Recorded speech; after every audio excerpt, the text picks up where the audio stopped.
আইকে নিউজ মানে সত্যের বিশ্লেষণ।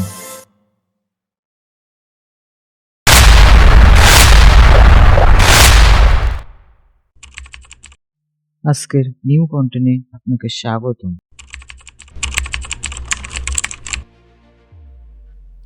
আসসালামু আলাইকুম।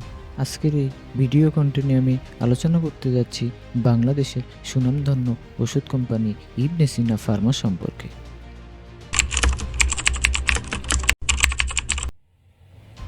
তাহলে চলেন শুরু করা যাক আজকের আলোচনা।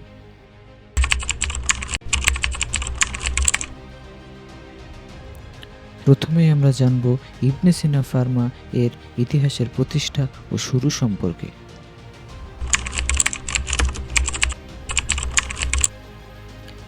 ইবনে সিনা ফার্মাসিউটিক্যালের প্রতিষ্ঠাতা ছিলেন মীর কাসেম আলী। বর্তমানে কোম্পানির চেয়ারম্যান হিসেবে কাজী হারুনুর রশিদ দায়িত্ব পালন করছেন।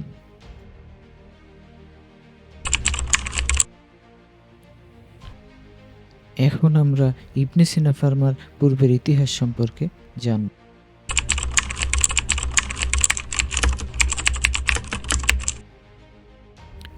ইবনে সিনা ফার্মাসিউটিক্যাল ইন্ডাস্ট্রি পিএলসি বাংলাদেশের একটি প্রধান ওষুধ প্রস্তুতকারী প্রতিষ্ঠান। 1983 সালের 22শে ডিসেম্বর এটি প্রাইভেট লিমিটেড কোম্পানি হিসেবে প্রতিষ্ঠিত হয় এবং 1986 সালের মে মাসে বাণিজ্যিক উৎপাদন শুরু করে। পরবর্তীতে 1989 সালে এটি পাবলিক লিমিটেড কোম্পানিতে রূপান্তরিত হয়।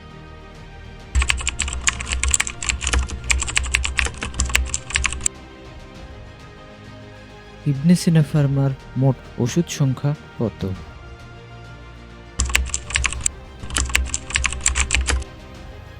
ইবনে সিনা ফার্মাসিউটিক্যাল ইন্ডাস্ট্রি পিএলসি বর্তমানে প্রায় 523টি ফার্মাসিউটিক্যাল পণ্য এবং 135টি প্রাকৃতিক পণ্য উৎপাদন করে।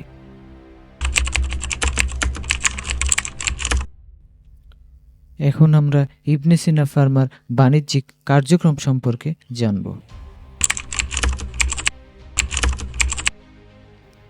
ইবনে সিনা ফার্মার উল্লেখযোগ্য কিছু ওষুধ।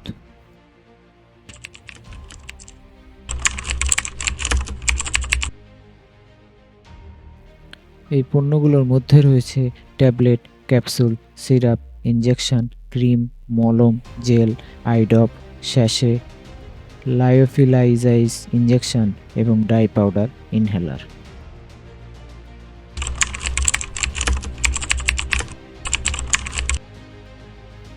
ইবনে সিনা ফার্মার আন্তর্জাতিক বাজার।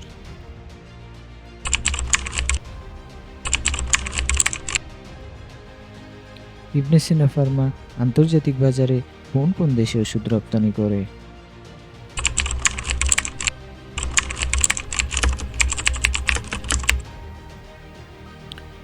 ইবনে সিনা ফার্মাসিউটিক্যাল ইন্ডাস্ট্রি পিএলসি বর্তমানে এশিয়া, আফ্রিকা, যুক্তরাষ্ট্র, মধ্য আমেরিকা এবং দক্ষিণ আমেরিকার বিভিন্ন দেশে ওষুধ রপ্তানি করে।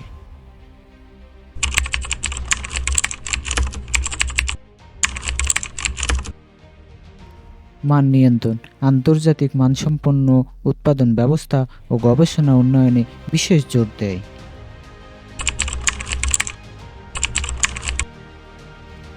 ইবনে সিনা ফার্মার শেয়ার ও বাণিজ্য।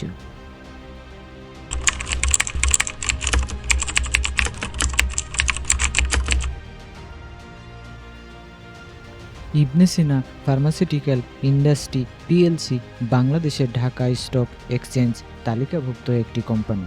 সর্বশেষ তথ্য অনুযায়ী 7 এপ্রিল 2025 তারিখে কোম্পানিটির শেয়ার মূল্য ছিল 292.50 টাকা, যা আগের দিনের তুলনায় 1.67% বৃদ্ধি পেয়েছে।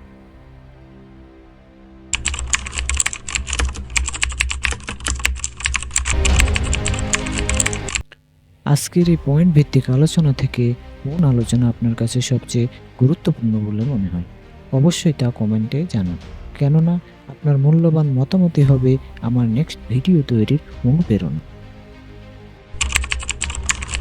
তা হবে আবার নেক্সট কোনো ভিডিওতে। বাংলাদেশ জিন্দাবাদ। আসসালামু আলাইকুম।